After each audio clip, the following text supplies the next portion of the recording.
Boa noite, pessoal. Estamos começando aqui mais uma aula de português instrumental. Hoje vamos falar um pouco sobre estilo. Quando a gente fala em estilo, geralmente a gente pensa no texto literário, né? Um texto que vai ter marcas pessoais de cada autor, né? Porque ele tem elementos linguísticos que fazem parte da criatividade daquele autor. Então, dentro da escrita acadêmica, geralmente a gente não fala sobre estilo, né? Porque a escrita acadêmica ela tem que ter um padrão. Então, ao invés de ser individualizada, ser autoral, ela é uma coisa mais padronizada. Só que não é bem assim. Como a gente, né, já viu aqui em outros momentos, o texto acadêmico ele tem uma margem de criatividade, né? E na verdade todo texto ele é produzido por alguém. Então, vai ter alguma marca pessoal no texto. Então, eu preparei essa aula aqui para a gente conversar um pouco sobre alguns aspectos de estilo que são encontrados na escrita acadêmica. Então, primeiramente, qual a definição de estilo? Eu peguei aqui esse livro do Garcia, Comunicação em Prosa Moderna, para ver a definição que ele dá, né, de estilo, que é basicamente, estilo é tudo aquilo que individualiza a obra criada pelo homem, ou seja, aquela criação, ela é individual, ela pertence ao indivíduo que a criou. Eu tive um professor, saudoso Hermenegildo Bastos, que falava que estilo, né, tem a mesma raiz de estilete, né? Quando você vai usar um estilete, você vai moldar algo, vai criar algo, né? No caso do exemplo que ele dava, o artesão que fabrica uma sandália, né? Que ele vai pegar o couro e vai cortar ele usando um estilete, que não é um estilete modernoso igual esse aqui, seria meio que uma faca. E daí, por isso que tem esse estilo, né? É derivado dessa palavra aqui que quer dizer lâmina mesmo.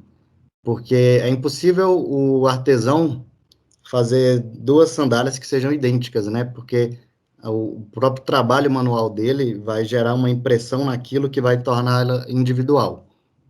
E daí, metaforicamente, a gente fala que quando a gente escreve, a gente está fabricando algo e aquele algo tem um estilo que fica impresso nele, algo que ele tem de individual. E seria até uma espécie de impressão digital do escritor, né? O estilo próprio dele. E daí, quando a gente fala em estilo, principalmente no meio acadêmico, né, onde existe a forma, existe a padronização, a gente está falando então de adequação, né, porque todos os registros linguísticos, eles têm um estilo próprio, então tem o estilo que é usado no texto acadêmico de cada área, tem o estilo que é usado, por exemplo, num texto jornalístico, né, ou num texto literário, e esses estilos dizem respeito à adequação àquele meio. Então, adequar o estilo ao ambiente nos fornece senso de identidade e até mesmo de prestígio. Quando você produz um texto acadêmico, você precisa demonstrar ali que você faz parte desse meio, né? Que você faz parte do meio acadêmico. Uma escrita com um estilo impróprio, né, poderia até invalidar aquilo que você fez, porque seria identificado como algo diferente, algo estranho, né? Então, quando a gente usa um vocabulário muito popular, né, um vocabulário tipo gírias, esse tipo de coisa, isso não faz parte do rito acadêmico. Então, você fica excluído dessa comunidade. Quando você faz um texto que não segue as normas da BNT, também já é uma questão aí que vai te excluir daquele meio. E dentro do meio, a sua adequação da linguagem também pode conferir status, conferir prestígio, né? O rito acadêmico inclui uma série de regras e normas de escrita, né? Que seria as normas de formatação, né, da BNT, as regras de gramática, de ortografia e também os jargões, né? O vocabulário, não só o vocabulário, né? A linguagem própria de cada área. Isso também faz parte desse conjunto de regras da escrita acadêmica. Então, fazer parte do universo acadêmico implica respeito às normas, estilo, etiqueta, etc. E daí a gente aprende, né, nas disciplinas de escrita, como se adequar a esse ambiente, como conhecer essas normas, esse estilo, esse jargão, a etiqueta, os ritos, né, que fazem parte da vida acadêmica. Por exemplo, apresentar seminário, fazer prova, defender monografia, esse tipo de coisa. Então, isso faz parte da adequação. Então, a gente precisa seguir regras, né? Mas seguir essas regras, seguir as normas é o mínimo. Isso aí todos vocês fazem, isso você tem que fazer sempre, né? Dentro da escrita acadêmica, seguir as normas, seguir a gramática e tudo mais. Então, seguir as normas é o mínimo, mas podemos ir além disso. Além disso, a gente pode escrever um texto bem escrito, né? Um texto agradável, um texto bonito, um texto didático, um texto claro, né? E a palavra-chave aqui hoje vai ser clareza. O mais importante é que seu texto seja o mais claro possível. E daí a gente vai ver algumas técnicas de como melhorar isso. A produção do trabalho acadêmico é um processo de escrita autoral, né? Você está produzindo conhecimento e esse conhecimento ele é apresentado numa forma linguística, né? Ou oral ou escrita. Na verdade, sempre escrita, às vezes além da escrita tem a oral também, né? Então, prova, seminário, trabalho, TCC, monografia, projeto, artigo, esse tipo de coisas são a forma material que o trabalho acadêmico tem. E essa forma é um texto, então não existe produção científica sem autoralidade, sem a produção de textos. E daí, como eu falei, apesar de existir uma normalização, de existir uma padronização, né, de existir uma formalidade aí, quando você produz texto, esse texto inevitavelmente vai ser um produto autoral seu. E daí é importante a gente atentar não só para as corretas normas de produção desse trabalho, né? Por exemplo, se você vai fazer uma prova, tem que estudar. Se você vai fazer um trabalho, você precisa de textos para você citar. Se você vai escrever um artigo, você tem que fazer uma pesquisa, né? Ou documental, ou experimental, ou de campo. Aí você precisa dominar não só as técnicas para produzir o conhecimento, mas também a escrita. E o estilo é um critério de textualidade, né? Porque como não existe texto sem estilo, então o estilo faz parte da própria produção do texto. Então a gente fala aqui sobre critérios de textualidade, né? Como coesão, coerência, intertextualidade. O estilo também a gente pode considerar como sendo um critério de textualidade, porque é uma coisa que está presente em todo o texto, faz dele um texto. E aí, o que a gente precisa saber sobre formatação, né? Primeiramente, a gente precisa pensar que as normas existem por algum motivo, né? Existem as normas porque o trabalho precisa ser padronizado, né?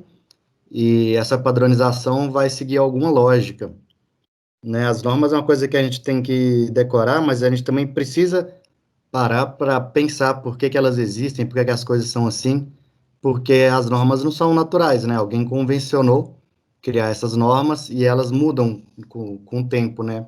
Vai tendo atualizações. Como eu expliquei na aula anterior, referência bibliográfica, né? Tem aquela norma específica que tem o nome do autor, o título da obra, ano, edição. Essas informações, elas existem, elas estão ali por algum motivo, né? Todas elas são necessárias para você conseguir recuperar aquela obra. Então, aquilo que você fez, que é ler a obra, o seu leitor também tem que ter a capacidade de fazer, né? Através daquelas informações, ele vai conseguir encontrar essa referência e ler no original. Então, é obrigatório que tenha informações como o nome do autor, sobrenome do autor, data. No caso de citação direta, tem um número de página também. Então, as normas existem por algum motivo, né? Elas não estão ali à toa. E, de maneira geral, elas existem para padronizar o texto, né? Para todo texto ter exatamente a mesma formatação. O que vale aí para, basicamente, para trabalhos que você vai apresentar, como monografia, dissertação, tese. Mas dentro da publicação de artigo, aí já tem formatações próprias para cada revista, né? E daí a revista fez aquilo por algum motivo. Então a gente precisa entender que as normas são construções históricas e sociais, né? Elas nem sempre foram assim, elas estão em constante mudança, elas variam com o tempo e variam também com a área de conhecimento. Cada área de conhecimento usa uma normalização diferente. Apesar da gente ter uma normalização nacional, que é a BNT, a gente ainda tem diferença em cada área de conhecimento. E as normas só são aprendidas com o uso, né? Não é uma coisa que você vai decorar, você vai usando aquilo, você precisa consultar, né, quando tiver dúvida, e com o tempo você vai pegando o jeito da coisa. Uma coisa interessante também, que a gente pode parar para pensar, é que você só aprende as normas depois que você está na universidade, né? Você não vê esse tipo de coisa antes. Então, a normalização do trabalho acadêmico é uma coisa que só existe dentro da universidade. Não tem por que você aprender essa normalização antes de entrar na universidade. Mas a partir do momento que você está na universidade, você precisa seguir essa norma. Então, você precisa aprender. E você vai aprender com o uso.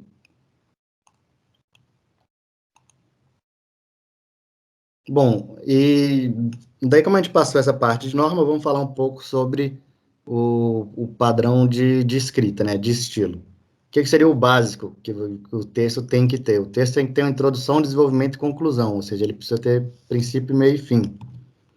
E daí a gente tem aquela divisão padrão do trabalho, que seria contextualização, teoria, método e resultados. E dentro de cada parte dessas, você precisa ter uma introdução, desenvolvimento e conclusão. Além disso, é preciso haver um nexo entre as partes do texto.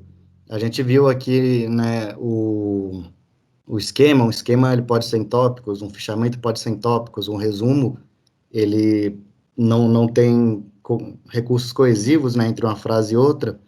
Quando a gente vai para o artigo, vai para o trabalho, para a prova, vai para a redação que a gente vai fazer, né, no final do semestre, vai para a resenha que vocês estão fazendo agora. Então, é preciso ter um nexo entre as partes do texto, é preciso saber usar bem os recursos coesivos para aquele texto não ficar desmembrado, né? E daí essa é uma característica de estilo importante, porque a maneira como você vai usar isso vai depender da clareza e da fluidez do seu texto. Outra coisa básica é o uso de referências, você sempre vai citar textos e sempre vai precisar fazer a citação e referência da forma correta. E clareza, o mais importante no trabalho acadêmico é clareza. Por quê? Porque todo texto acadêmico ele tem por objetivo transmitir um conhecimento, transmitir informações, né? Então, o objetivo principal dele é transmitir informação, ele não tem outro objetivo além desse, né? Então, o mais importante é que as informações sejam claras. Então, quando a gente fala de estilo, né, tomar consciência do seu estilo de escrita, a gente está falando aqui que textos não se escrevem sozinhos. Todo texto tem um autor e, portanto, ele vai ter marcas de estilo. Então, tome consciência disso, né, quando estiver escrevendo, ver quais são as marcas de estilo que você está usando. E eu trouxe aqui alguns exemplos de coisas, né, na língua que vão marcar o estilo. Aqui no texto da Niederauer, ela fala sobre citação, né, mas eu fui mais além aqui, pensei em alguns outros exemplos, né, de vocabulário, caracterização, pessoa e metáfora e construção de frases. Primeiramente, com relação à citação, vamos parar para pensar que se eu estiver citando um texto do Saussure, então eu posso falar, Saussure diz alguma coisa, ou Ferdinand de Saussure diz alguma coisa. E aí existem também alguns codinomes pelos quais ele é conhecido, né? Então, nos conta o mestre Genebrino que o pai da linguística afirma que, poderia colocar assim, esse proeminente linguista analisa que, e aí vocês percebem que dentro de uma coisa tão padronizada que é a citação, né, que é esse elemento obrigatório, existe formas estéticas particulares, né? Então, o verbo que você vai usar é importante, né? Por que você vai usar o verbo diz ou escreve, conta, afirma? Vai depender do sentido que você quer dar, mas vai depender também de estilo, né? É uma coisa bem estética, assim, você substituir um diz por conta, por afirma. Você pode falar assim, Ferdinand de Saussure, no ano de 1912, disse que, ou no livro tal, disse que. E daí tem formas que eu acho até meio pedantes, né? Chamar de mestre genebrino, chamar de pai da linguística. Isso aí já seria na minha opinião, né, um excesso de estilo. Mas é importante saber que existe esse recurso, né? Entender quais são os recursos que você tem para estilizar aquela frase, né? Mesmo que você venha eventualmente a usar formas, né, mais espalhafatosas, né? Como chamar de mestre genebrino. E aí, com relação ao vocabulário, isso aqui é importante também, porque dentro da escrita acadêmica a gente tem um vocabulário obrigatório, né? Você vai chamar aquela coisa, aquele conceito, ele necessariamente tem que ser chamado por esse nome, porque é o que está consolidado dentro daquela área. Só que mesmo assim, a gente vai ter a questão do vocabulário influenciando muito no estilo. Então, usar as palavras mais adequadas em cada contexto, né? Então, a gente pode usar o vocabulário para dar uma enfeitada, assim, no texto.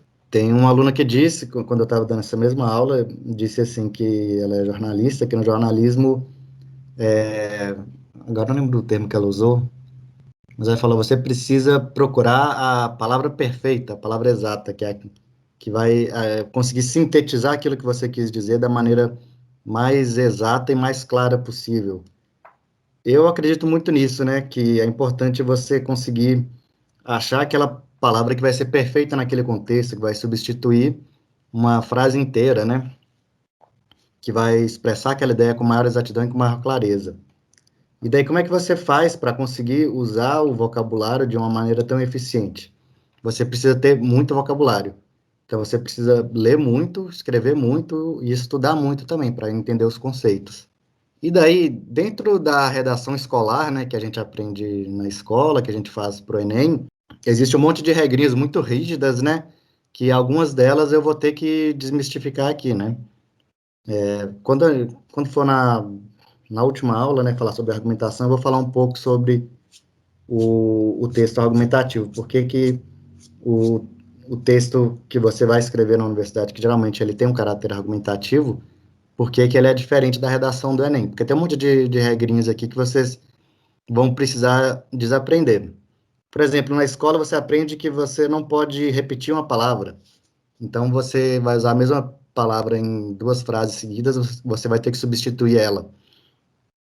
Só que não é bem assim que funciona, isso não necessariamente vai ser verdade no texto acadêmico, e também como a gente tem a palavra exata, né, no texto acadêmico, tem o conceito que ele necessariamente vai ter que ser chamado por aquele nome, você vai ter que ficar repetindo aquela palavra, você é obrigado a, a ficar repetindo, porque ela é a única palavra que funciona exatamente para aquilo que você quer dizer.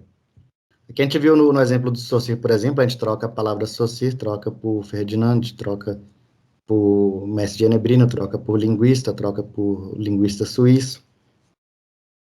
Isso é um exemplo de coisa que dá para substituir. Agora, se for um conceito-chave para o seu artigo, por exemplo, na área da linguística, por exemplo, a gente vai ter a palavra paradigma. Então, paradigma é um conceito, né? E ele tem um significado muito específico. Toda vez que eu vou falar de paradigma, eu vou ter que usar a palavra paradigma. Então, não dá para. Não tem essa de não poder substituir. Você precisa substituir, de não poder repetir, né? Você precisa repetir bastante palavra quando está escrevendo um texto acadêmico. E não é feio repetir palavra, né? De repente, você pode até achar uma maneira de isso não soar mal, né? Não ter aquele eco, né? Aquela gagueira. Mas, de maneira geral, não é algo que eu acho feio, não, ficar repetindo palavra.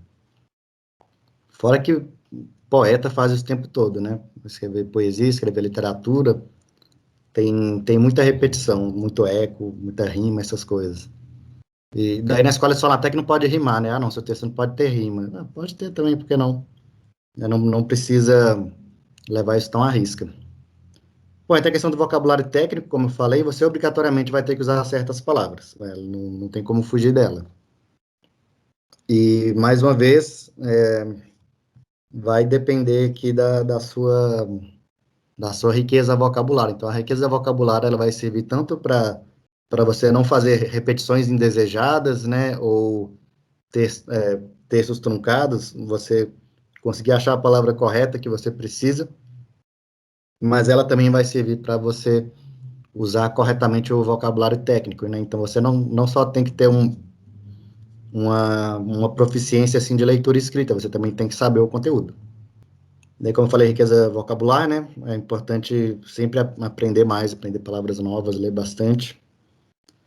E daí tem a questão do uso de vocabulário popular, né? É uma coisa que não pode, né? Não pode usar expressões que sejam muito informais, muito populares, assim. Eu uso a palavra chulo, mas é uma palavra meio pesada, né?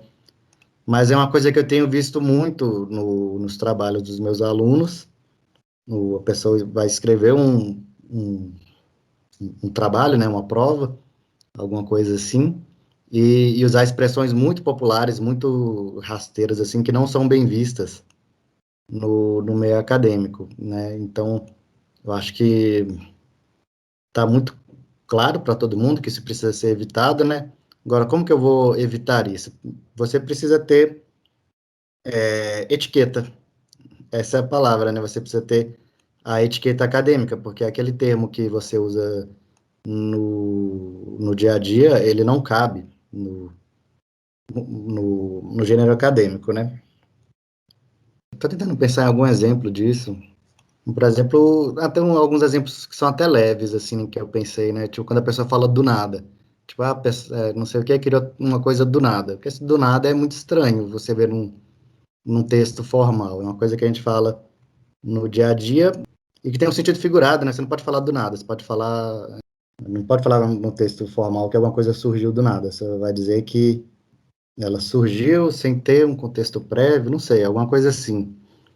Ou, por exemplo, a expressão tem que, né? Você fala, você tem que fazer tal coisa. Tem que também é muito informal, né? Você vai falar, você deve fazer, você precisa fazer, é imprescindível, alguma coisa assim. Bom, e aí tem outra coisa que é um pecado mortal na escola, quando a gente aprende redação na escola, é que você não pode usar adjetivos, né? Porque, na verdade, quando a gente fala do texto dissertativo argumentativo que você faz para o Enem, para o vestibular, ele tem um pressupostos de impessoalidade, né? Então, além de ter o uso somente da terceira pessoa, né? Não usa primeira e segunda pessoa no texto. Aí ele também não pode ter adjetivo, porque é uma marca de afetividade. É uma marca de afetividade, né? Quando você coloca adjetivos demais, aquilo ali já fica uma coisa muito de opinião pessoal e de afetividade. Só que, na verdade, o uso de adjetivos pode ser usado para enriquecer o seu texto. Agora, ele sempre vai ser usado com moderação, não é uma coisa que, que é bem visto você usar muito no texto acadêmico, né? Então, quando eu falo aqui, né? Ferdinand de Saussure disse que, eu poderia falar assim, o genial Ferdinand de Saussure, então, o grande linguista Ferdinand de Saussure, não sei, esses termos que são muito vagos e muito afetivos, não é legal usar, mas poderia falar assim, Ferdinand Saussure diz de forma muito pertinente, de forma muito acertada, né? Tem um monte de coisinhas que você pode colocar que é só para enfeitar o texto mesmo, e que vão trazer uma marca de pessoalidade, né?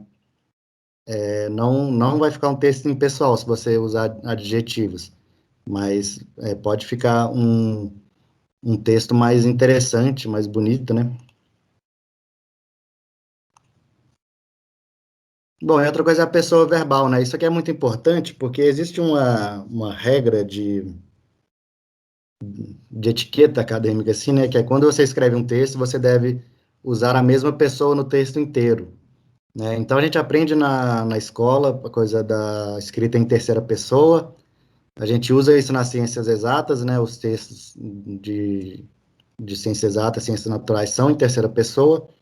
Dentro das ciências humanas também é recomendado usar a terceira pessoa, mas não é necessário. Você pode usar também a primeira pessoa. Então, então, aí no caso de você querer fazer um texto em terceira pessoa, ele tem que ser inteiro em terceira pessoa, né? Você não vai ficar alternando pessoas. Se ele for em primeira pessoa do singular, então tem que ser sempre no singular, não usar a primeira do plural. Agora, qual que é a diferença de usar uma pessoa ou outra? Quando a gente tem uma expressão ali que está na primeira pessoa do singular, a pessoa que está falando ali é o autor. Então você vai colocar explicitamente que aquele texto tem um autor, né? Então o texto impessoal seria aquele que dá a impressão de que ele surgiu do nada, porque ele tem que ser interpretado como uma verdade absoluta. Meio que essa que é a mentalidade por trás da terceira pessoa impessoal que é usada no texto dissertativo, que é usado no artigo de ciências naturais, que é para dar a ideia de que aquilo é o que é, não passou, né, pela experiência subjetiva do autor. Só que, na verdade, passou, né, porque é um texto, como eu falei, o texto não dá em árvore, né, alguém escreve. Então, quando você coloca a primeira pessoa do singular, você está querendo chamar atenção para você, chamar atenção de que quem está dizendo aquilo é o autor do texto. Quando a gente usa a primeira do plural, a gente quer dizer os autores do texto, ou então o autor e o orientador, ou então o autor e a instituição. Tem aquela coisa de político, né, que o político só fala de si na primeira pessoa do plural, né? Porque ele está se referindo à equipe dele, né? Ou então ele está se referindo ao país, ao município, né? Então, no caso do texto acadêmico, também é bastante usado, porque você está tentando trazer a ideia de que aquilo é um trabalho coletivo, que você está apenas materializando aquilo, mas na verdade é um trabalho que é feito por uma equipe, que é feito por uma instituição, né? E de quem se fala quando a gente está usando a terceira pessoa do singular? Bom, está falando de ninguém, porque a terceira do singular ela pode se referir à terceira pessoa, né? A pessoa de quem se fala, ou ela pode ser impessoal, que é quando tem um apagamento da pessoa em português, usa-se a terceira do singular ou a terceira do plural, né? Então, como eu falei, o objetivo do texto ser em terceira pessoa é para dar essa ideia de que ninguém é responsável pela produção daquele texto. As coisas simplesmente são como são. E tem uma coisa interessante que nas exatas vai ter descrição do que o pesquisador fez. Só que não está falando do pesquisador, está no modo impessoal, né? Então, vai falar, colocou-se 2 mililitros de não sei o que lá no tubo de ensaio, submeteu-se o tubo de ensaio à centrífuga, a não sei quantas rotações por minuto. Por que que é escrito dessa forma, né? Se alguém foi lá e fez a ação, então por que que é colocado no modo impessoal? Porque está querendo dizer que qualquer pessoa que fizer aquilo vai ter o mesmo resultado. Então, essa é o grande tchan da coisa, assim. Dá a ideia de que aquilo é perpétuo, é permanente. As coisas são dessa forma. Bom, e a segunda pessoa? Pode usar a segunda pessoa? Eu, particularmente, acho muito informal quando você coloca alguma coisa em segunda pessoa no texto. Vocês vão ver que esse texto que eu passei para vocês lerem, da Marcia Niederauer, ela faz muito isso, assim, de conversar com o leitor, né? E na escola isso é considerado um crime hediondo, né? Você não pode nunca colocar uma segunda pessoa no seu texto, né? Que você fala assim, se você fizer tal coisa, e a professora fala, não, pelo amor de Deus, não pode falar isso. Né? Tá conversando com quem, né? Porque a ideia é que você não está conversando com ninguém, você está soltando uma coisa etérea, assim, né? No ar. Então, o uso de segunda pessoa existe, né? Como, por exemplo, nesse caso do texto que vocês leram, ela faz essa conversa com o leitor, mas eu já acho aí que usar a segunda pessoa já está forçando muito aí a estilização do texto. Pode ser usado com cautela, né? Com moderação. E a segunda pessoa também ela não vai servir para passar uma informação, ela vai servir só para conversar com o leitor mesmo, né? Então, a segunda pessoa ela tem uma marca de afetividade. Assim como o adjetivo sempre tem uma marca de afetividade, a segunda pessoa também sempre tem uma marca de afetividade. É por isso que é tão evitado isso no texto escolar e também no texto acadêmico, mas é possível, sim, usar a segunda pessoa, usar adjetivos, usar a primeira pessoa. Bom, e aí tem a questão das metáforas, né? Como eu já falei aqui outras vezes, você não pode escrever nada em sentido figurado, porque o leitor vai assumir que tudo que está escrito ali está em sentido literal. Então, como é que eu coloquei aqui a questão da metáfora? É porque dá para usar metáfora desde que você explique, né? Porque ela vai vai estar não só no sentido figurado, mas também vai estar no sentido literal, que é a sua explicação. Aí vamos ver lá no texto da Niederauer também, ela faz várias metáforas, usa muito. Ela fala que o texto, quando o texto é prolixo, né, o texto que fica se repetindo, ela fala que o texto prolixo é como um carrossel, porque roda, roda e sempre volta no mesmo lugar, né? Então, o que que ela quis dizer aí? Ela quis dizer que a pessoa que não tem muita certeza do que está fazendo, ela vai ficar dando voltas sem avançar o texto. Isso que eu acabei de explicar aqui já é um monte de metáforas, né? Mas as metáforas podem ser usadas, eu gosto muito de usar metáfora para explicar as coisas, porque eu vou falar aqui um conceito complexo, vou dar uma explicação talvez não tão boa, mas eu vou usar uma metáfora para ficar mais claro aquilo que eu estou falando. Eu falei aqui no começo do estilete, né? Falei na aula retrasada que o resumo é como uma joia bruta que você vai lapidando. Então, acho super válido usar metáforas no seu texto. E tem a questão da riqueza versus clareza, né? A metáfora, ela vai enriquecer o texto, né? Então, ela vai ser muito rica em significados, e você vai ter que explicar qual o significado exatamente você está dando para aquilo, mas ela, tanto do ponto de vista de estilo, né? Ela vai enriquecer o texto, vai deixar mais bonito, mais interessante, e também ela é rica em significados, né? Ela vai conseguir ser usada para usar algum conceito complexo de uma maneira mais simples, de uma maneira mais clara. Agora, o mais importante é a clareza, né? Quando você usa metáfora, você está usando sentido figurado e isso prejudica o texto. Isso é realmente algo que não pode ser feito. Mas quando você explica a metáfora, desde que ela faça sentido e fique claro o que você quis dizer, aí pode usar. Você não pode deixar uma metáfora solta, por exemplo, né? A pessoa não vai conseguir entender o que, que você quis dizer. Ela precisa ser explicada. E daí tem a construção de frases, né? Hoje eu peguei para ler o texto aqui, vou mostrar para vocês depois o livro, Comunicação em Prosa Moderna, que ele tem um capítulo sobre estilo também, que eu citei lá no começo, né? Comentei a coisa do estilo é tudo aquilo que individualiza o homem. Esse capítulo aqui, ele traz uma coisa bem interessante, que ele traz tipos de frase, né? Eu pensei em trazer isso, mas ia ficar muito extenso.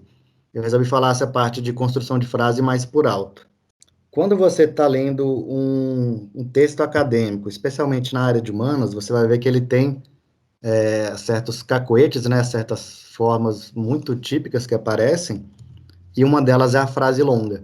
Tem frases com 3, 4 linhas, né, ou às vezes até muito mais do que isso. Por que que a gente usa frases longas? Porque a gente está tentando explicar uma coisa que é muito complicada, que não tem como ser explicada numa frase curta. E daí, quais são os recursos que a gente usa para fazer frases longas? A gente tem a subordinação, que é colocar uma frase dentro da outra. Então, você coloca uma frase dentro da outra, que vai dentro da outra, e aquilo fica extenso, mas, na verdade, se a subordinação for bem feita, né, usando as conjunções subordinativas, né, vai ficar claro o que, que você quis dizer. Então, frase longa não é sinônimo de frase confusa.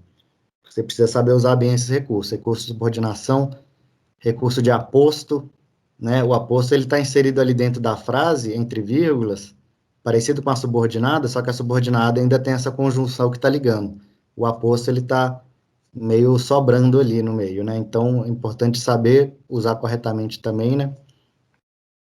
Aí tem as inversões, né? Não vamos fazer igual o hino nacional, né? Que todas as frases são invertidas, né? Mas é um recurso que é usado para embelezar o texto, ou às vezes até para dar mais clareza. É um recurso que pode ser usado, mas que corre o risco também, né, se não for bem usado, de causar confusão. Mas é um recurso mais estético mesmo, né? Mas dá para ser usado também. Por exemplo, eu até dei um exemplo aqui em cima, que é esse aqui, ó, Ferdinand de Saussure diz, e aqui nos conta o mestre que, ou seja, eu poderia falar assim, o mestre genebrino nos conta que, mas aqui está uma estrutura invertida. Nos conta o mestre genebrino que. Então, é uma construção que tem um valor estético, simplesmente. Mas acho bem interessante usar isso, usar inversões. Usar subordinação você vai acabar tendo que usar mesmo, né? Vai ter que fazer aquelas frases longas. Agora tem um problema também, isso, alguns alunos eu vejo isso, né? Que não sabe fazer frase longa. O que eu quero dizer que usa, que alonga a frase sem ter necessidade. Se a sua frase tem muita coordenação, que existe a subordinação, né? Existe a coordenação. Se você está usando muita coordenação, eu sugiro colocar ponto mesmo, ficar separando. Ah, tem outra coisa também que tem muita gente que tem preconceito com a frase curta, né? Na verdade, não tem nada de errado em fazer frase curta. Né? Você pode colocar uma frase muito boba, mesmo muito curtinha no seu texto, não tem problema nenhum, não é feio usar frases curtas. Uma regra assim de bom gosto, digamos, né? Seria todas as frases terem mais ou menos a mesma extensão. Né? Então tem algumas regrinhas assim de bom gosto, né? Como eu mencionei de. Esqueci o que era. De usar a mesma pessoa verbal no texto inteiro, né? Não ficar alternando as pessoas. Isso aí já é mais uma coisa de bom gosto do que uma regra de formalidade obrigatória. E daí falam assim, os parágrafos têm que ter mais ou menos a mesma extensão, as frases têm que ter mais ou menos a mesma extensão. Você pode fazer um texto inteiro só com frases curtas, mas o texto ele vai ficar mais legível, né? Vai ficar mais fluido assim para ler, se você souber construir frases longas, né? Souber fazer as subordinações, os apostos, as inversões. Mas aí, caso você esteja escrevendo e você acha que não está ficando legal, então você pode dividir a frase longa em frases curtas. E era isso por hoje. Aqui tem o texto que eu passei para vocês, né? O nota sobre o estilo. E daí eu recomendo também dar uma olhada nesse aqui. Eu não sei se tem PDF, mas é o Comunicação em Prosa Moderna. Esse livro é bem interessante. É uma leitura mais chatinha, assim, do que os que a gente usa aqui na disciplina, mas é um livro interessante.